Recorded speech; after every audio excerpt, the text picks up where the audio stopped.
PCOD బారి నుంచి కడుపులో ఉన్న పిండంని కూడా మనం కాపాడొచ్చా? తప్పకుండా కాపాడొచ్చండి. I'm doctor Sudha from Sudha hospital, Hyderabad. So, ఈ పీసీఓడి అనే రిస్క్ పెద్దయిన తర్వాత కాదండి. కడుపులో ఉన్న బేబీ నుంచే స్టార్ట్ అవుతుంది.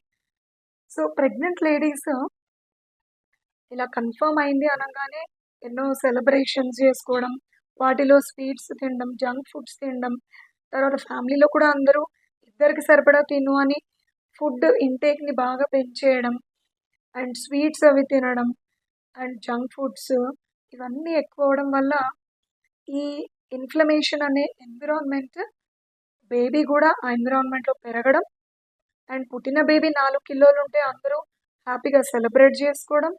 యాక్చువల్‌గా 4 కేజీస్ ఉందంటే ఎక్కువ వెయిట్ ఉన్నట్టు అండ్ ఈ బేబీకి ఫ్యూచర్‌లో కూడా హెల్త్ ఇష్యూస్ వచ్చే అవకాశాలు ఉన్నాయని గుర్తించాలి. సో, కడుపులో ఉన్న బేబీ దశ నుంచే మదర్ జాగ్రత్త పడితే ఈ పీసీఓడిని నివారించొచ్చు. Thank you.